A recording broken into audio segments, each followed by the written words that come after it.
Tunisie, France, une première mondiale chargée d'enjeux. La Tunisie et la France s'affrontent pour la première fois en compétition officielle, mercredi à l'occasion de la troisième et dernière journée du groupe D du mondial 2022. Décisif pour l'avenir des Aigles de Carthage, ce match aura une signification pour les 10 Aigles de Carthage nés en France comme leurs adversaires.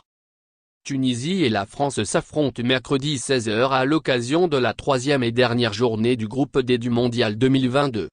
Si pour les Bleus, déjà qualifiés, cette rencontre sera l'occasion de faire tourner l'effectif, en reposant certains cadres et offrant du temps de jeu aux coiffeurs, l'enjeu est tout autre pour les Aigles de Carthage qui jouent leur avenir sur un match.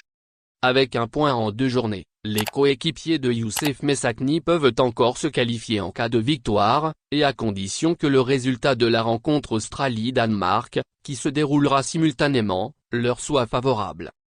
Pour la Tunisie, qui n'a jamais franchi le premier tour du mondial lors de ses 5 précédentes participations, l'enjeu sportif est considérable. Mais pour 10 des 26 joueurs de la liste, nés en France, le groupe en compte également un né en Allemagne et un autre au Danemark, la pression du résultat se double d'un autre défi, d'ordre plus personnel voire intime, celui d'évoluer contre l'équipe de son pays natal.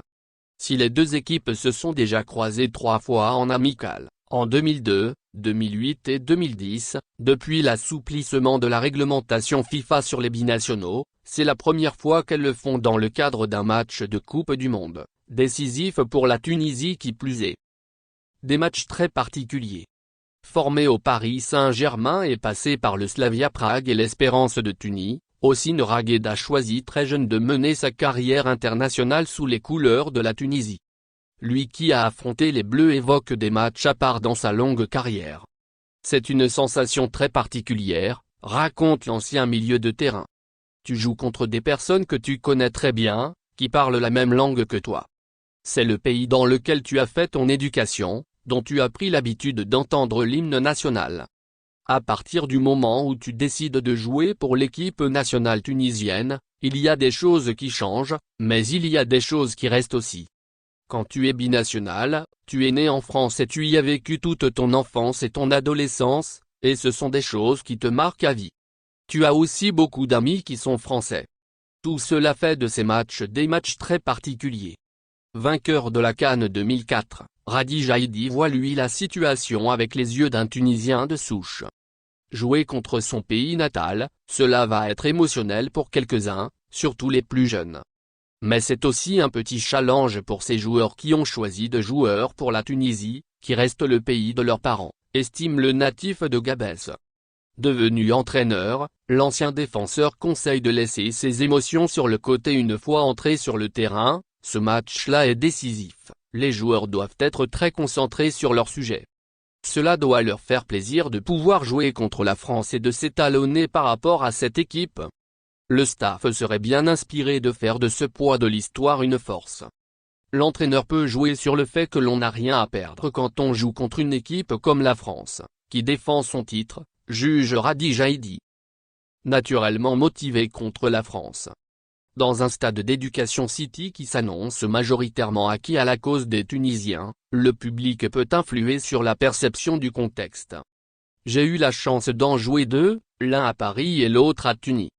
J'avais l'impression de recevoir l'équipe de France 2 fois, se remémore Hossein Raghed.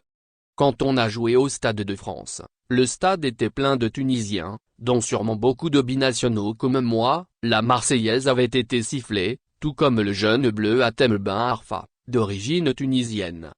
Et en Tunisie, le stade était plein et nous poussait aussi.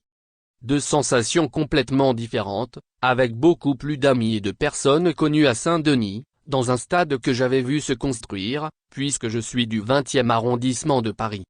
Tu joues officiellement contre la France, mais en réalité tu joues contre une partie de toi-même, de ton enfance.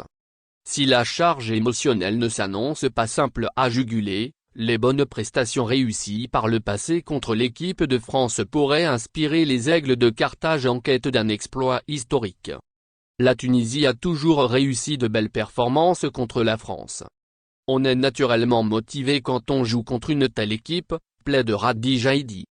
L'ancien champion d'Afrique aura toujours dans un coin de sa mémoire l'amicale disputée à l'été 2002 au stade de Radez. J'en garde un souvenir très excitant puisque j'avais joué contre la France et fait match nul, 1-1, avec l'équipe de Zidane, Desailly, Thuram et d'autres. J'avais participé à la construction du but, et j'avais fait un tacle de 5 mètres à Zinedine Zidane. J'avais failli lui couper les jambes. Cette énergie et cette motivation, j'espère que la Tunisie de 2022 l'utilisera aussi contre la France.